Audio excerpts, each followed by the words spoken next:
everybody, welcome back to TNC Travels. This is a fun YouTube channel that my wife and I created just to really document some of our travels across the country and across the world. And I announced a few days ago that we were going to start documenting all of our videos from our 2017 trip to Europe. This is the first video. The trip started in London. We flew out of LAX and went to London, and I'm just going to show you a couple of the videos that we took along the way. In some cities on this trip, we took a lot more video footage than we did in other cities. Back in 2017, I wasn't taking as much video as I was still photos. So I'm trying to piece together as much of the story as I can with what I've got and not depending on still photos to tell that story. So again, this is the first stop on the trip, and you're going to see some footage of us packing and leaving LA to London. So let's jump right into it. All right, so here's my first tip. Try to live out of a carry-on. I cannot stress this enough. It's not as difficult as it sounds. We took a full-blown check-in bag and it was a nightmare. It actually slowed us down significantly. Tip number 2, just do laundry while you're on your trip. It saves you money in the long run, trust me. Hi. Hi. We're going to Europe. I have anxiety and she keeps crying. I'm emotional. Don't mind us. We're on the way. Yeah. We got this TNC takeover. Yeah, so we've just been planning this trip for almost 9 years. We've wanted to go there. And one crazy day in February at night, we're bored and we booked. And here we are. So it's May 17th. It's 11:30. We're headed to the flyaway. I really don't know where the camera is. Is it over there? Yeah. Okay.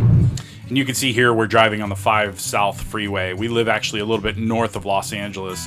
And the way that we do it, it's different every time depending on where we're going. But in this instance, we drove our personal car to a service called the Flyaway out of the Van Nuys Airport, or adjacent to the Van Nuys Airport. You park your car there. It's significantly cheaper per night. And then a bus for a small fee takes you to LAX. And it drops you right at your terminal. It's something that we do a lot of the time, but depending on where we're going and how long the car is going to be stored, we'll either get a ride to LAX or we'll just drive directly to LAX and park there. All right, we're at the Flyaway. Making our way towards the Flyaway now. It's crazy. All right, here we go. On our way to the Flyaway, folks. For this specific trip, we ended up flying British Airways through LAX, and it was amazing. It's a good airline, great service, comfortable planes, and one of the things we've decided to splurge on these long-haul flights, because it is about 10 to 12 hours depending, we splurge on exit rows. And just to give you an idea, it costs about an extra $100 per person in each direction when we sit in the exit rows. But we've strategically mapped out where we sit in most instances so that there's no one in front of us. Some cases there's been the bathroom, but overall that's not a big deal. And that's the one thing that we'll splurge on when it comes to airline tickets. And here you can see us getting on the Heathrow Express Train that takes you from their airport into the city center. And this is a great service. It's not too expensive. I highly recommend it once you get to Heathrow to get into the city. And I just want to reiterate what I said earlier at this part of the video. Take a carry-on. Don't take a check bag. It was a nightmare getting on the Express, putting the bag into our taxis and our Ubers, and then I'll wait for Venice to tell you a really funny story. But overall, live out of a carry-on. Trust me on this one. All right, so finally we get to the city center, and I believe we took a cab to our hotel. Get all of our stuff in the hotel. And it's pouring rain. Now, that's pretty standard for London. If I'm not mistaken, they only get a couple months a year of decent, no rain type of weather. But the first thing that we did was forget this. We're not going to sit in the hotel just because it's raining. We grabbed some umbrellas and we headed out to Buckingham Palace. Now, you could see in the video footage here, there's like almost nobody there. Now, this is a huge tourist attraction. And yet, by the time we get a little bit closer to the gates, I think Christine and I were the only 2 of maybe 4 people, and we got to experience the changing of the guard, which I still talk about until now. Seeing the changing of the guard without anybody there was amazing. They are changing. This is the changing of the guard in London. I'm videotaping as I walk up to Buckingham Palace.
Like I mentioned earlier, the first day was a lot of rain, and we didn't let it get to us. We didn't let it stop us from doing what we wanted to do.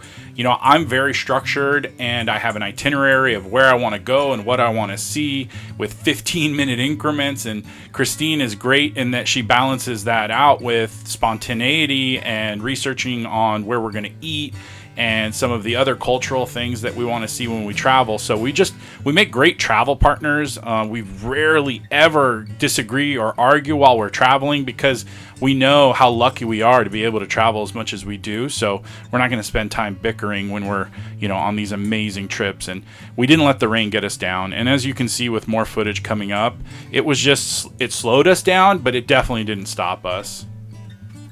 I thought this was kind of cool to see Big Ben at night with the lights at the top. Same with the Eye of London. You see different sights in a different way this way.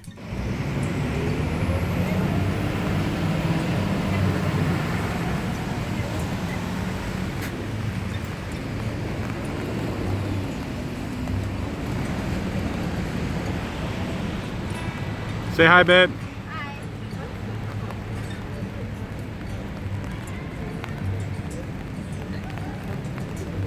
And then on the second day, we got really lucky. Now, there was still some drizzling, but overall, the weather cleared up and we got to really experience London.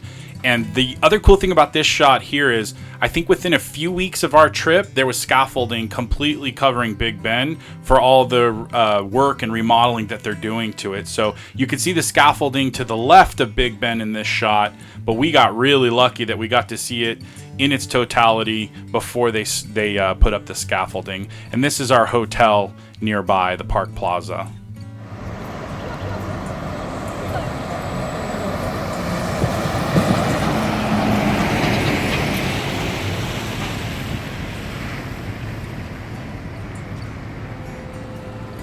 And this is, of course, Westminster Abbey. It's beautiful. You know, you see it in books and stuff when you grow up, and you see it in movies a lot of the time in period pieces and such. But when you get there, it really does have its own charm and stuff. And the grounds are usually as green as you see now because of all the rain I've already talked about. So beautiful, beautiful sight.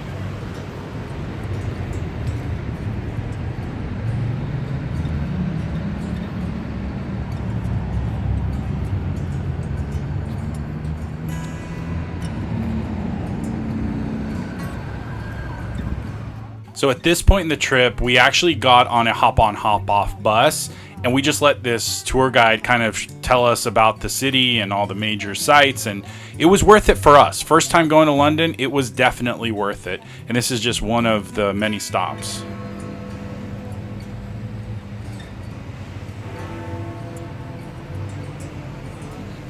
And in this video, you can see on the hop-on, hop-off bus, we not only sat on the second story that doesn't have a roof, so you're feeling the rain, but I sat right at the front for better footage that you see here. The windshield is blurry and it's got rain on it, so I'm sorry about that. But when you're there and in person, I mean, it's really the best way to enjoy it. Just kind of listening to the tour guide to teach us about the city, the history, and all the different sites while having this kind of a view. It was a pretty cool experience, and this is actually us driving right towards our hotel where we were staying, the Park Plaza, past the Marriott near Big Ben. Coming up now, just down the left-hand side of London Eye and open until 6:30. So we'll see it again actually as we cross over Waterloo. So if you'd like to go and check out the market, shops, bars, restaurants, cafes, and sort of the next stop. And Waterloo Station, that's just there on your right hand side as well. Actually the busiest station in London, so it does get quite busy around rush hour as well. Straight ahead is the IMAX cinema, so that's the largest cinema in the UK, where the screen is the equivalent to 5 double-decker buses as well, so that's something right. Coming up over to Waterloo Bridge, just on the left-hand side, you've got this red spiral staircase. In that little gap is where you've got Big Ben and the London Eye, all along the 80s. So you have the Daily Mail, the Sun and the Guardian all along this road. And also Charles Dickens, famous author, he used to work down Beachley as a journalist to begin with, and then became famous. He used to work here to say. It did take quite a long time to build, you can imagine, 35 years it took to build St. Paul's. So Mr. Wren did actually get to see the completion of his building. His entrance will be at 4:30 in the afternoon, and then officially shuts at 5 if you want to go. That's open for you today, and then Saturday, but Sunday, just to let you know, it's not fully open for sightseeing, but you can go inside the main hall. And here, of course, is the London Tower Bridge, and it was a pretty spectacular view in person compared to all the photos I've ever seen in my life. This was really cool, and to be honest with you, I'm so naive, I didn't even know that you could walk it and then go up into those towers that you see in this video.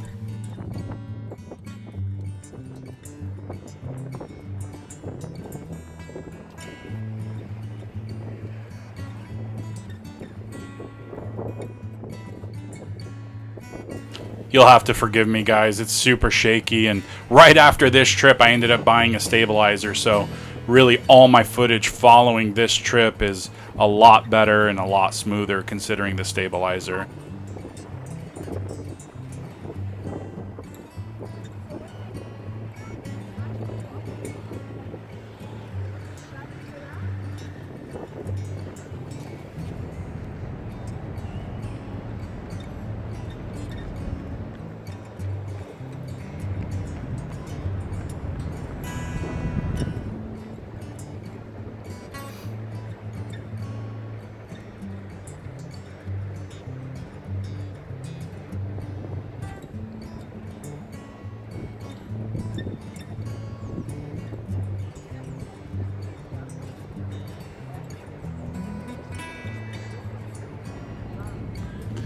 And guys, I gotta tell you about this place. This is probably one of our favorite stops in all of London. This is called Borough Market, and they have food from vendors from all over the world. Now, in this video footage, you see most of the vendors, but definitely not all. So there's fruits, there's seafood, and then there's other vendors selling, you know, souvenirs and all sorts of stuff.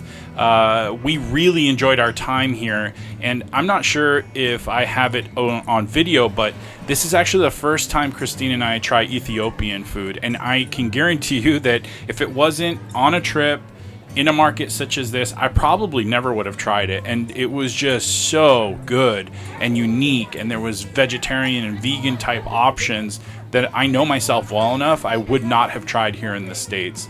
You can see here in the video footage there's soul food, there's pancakes, there's just so much good food here.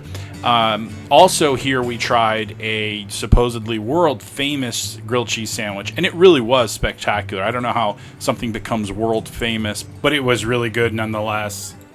And I think the bit of advice I would give here is try as much food as you can when you travel. I mean, that should be a no-brainer, but I'm really surprised when I meet people who are sort of closed-minded to trying food in different parts of the world. This market is just a great way to just taste and try different things all in one location. But anytime we travel anywhere, domestically or internationally, we're all about trying the food. And one of the tricks that we have for you is ask your drivers, cab drivers, Uber drivers, where do you eat? Where do you take your family? And you'll be surprised at the responses you get that may not be as touristy as you thought. Here, and we're foodies, so we're super excited. Tell them how it smells. It smells amazing. I want it all. Like Seriously. It's 10 in the morning. I don't care that I'm not that hungry. I'm still gonna eat. All the cheese. Oh my god. You know that's Tony's favorite. Oh my god, you literally smell the cheese.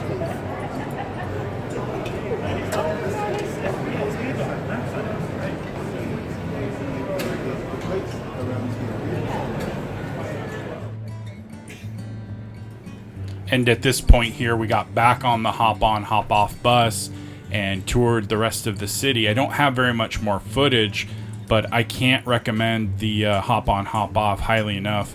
It's just a nice way to see the entire city with an official tour guide for a set price and kind of skip out on some taxis and Ubers. A great way to get around the city. Just remember that it only goes until a certain time of the day. And here I'll just let the video of us at St. Paul Cathedral play while I close out the video. I gotta be honest, I really enjoyed London, and it was really cool to see some of the historical sites I read about growing up. I'm a really big history nut. Christine not so much, and so It was a great start to our Europe trip in 2017. We were there for, in total, probably 40 hours total. But I got my fix, and it doesn't mean that I didn't enjoy it. Doesn't mean that I'll never be back. It just means that in the day and a half, almost 2 days we were there, I got a really nice taste and a sense for London. I'd love to see the outskirts, and Christine is really, really anxious to go to the countryside of Great Britain, and I am too someday. But this was a great way to start the trip. I really enjoyed it. I recommend it. And then maybe someday in the future we'll go back. So let us know in the comments below if you've been to London and what you thought of it. Give tips and tricks in there as well. Again, over the next few weeks, I'll be posting other stops along our 2017 Europe trip. Thanks for watching, everyone.